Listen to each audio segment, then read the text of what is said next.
முதலீட்டாளர்களை ஏமாற்றியதாக சர்ச்சையில் சிக்கிய கோவை மை வி3 ஆட்ஸ் நிறுவனத்தில் முதலீடு செய்த தம்பதி கொலை செய்யப்பட்டுள்ளனர். முதலீட்டு பணத்தில் 40 கோடியை திரும்ப பெற்றவர்கள் அந்த பணத்தை வேறு தொழிலில் முதலீடு செய்ய முயன்றபோது கொலை செய்யப்பட்டதாக திடுக்கிடும் தகவல் வெளியாகியுள்ளது. தேனி தம்பதியின் சடலம் தருமபுரியில் மீட்கப்பட்ட சம்பவத்தில் அடுத்தடுத்து வெளியாகும் திடுக்கிடும் தகவல்களின் பின்னணி என்ன?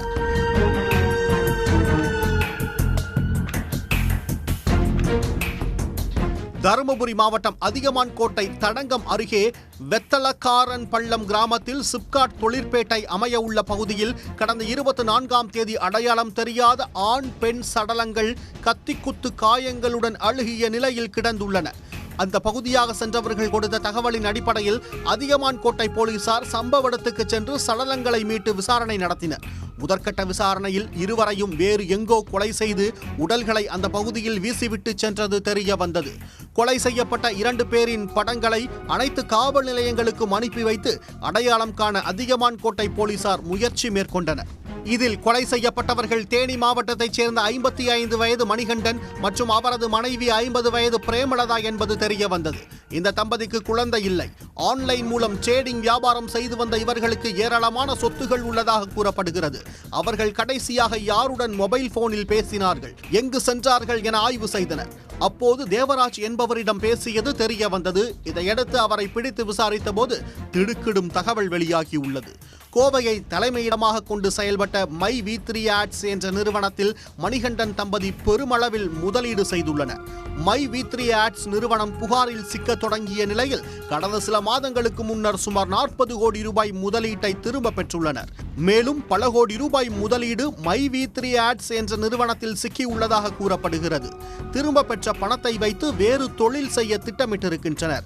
அந்த நேரத்தில் சில காலம் தங்களிடம் ஆக்டிங் டிரைவராக பணியாற்றிய தேனியைச் சேர்ந்த 31 வயது தேவராஜிடம் முதலீட்டு பணத்தில் நிலத்தை வாங்குவது பற்றி தம்பதி பேசியுள்ளனர்.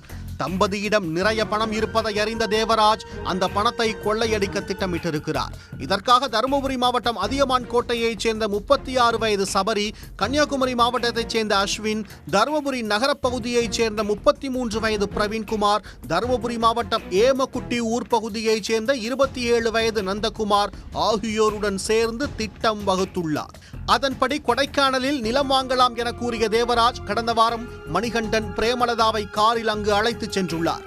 போடி அருகே கார் சென்றபோது மணிகண்டன் தம்பதி சென்ற காரை மறித்து அதில் அஸ்வின் உள்ளிட்ட 3 பேர் ஏறி கத்தியை காட்டி மிரட்டி பணம் கேட்டிருக்கின்றனர்.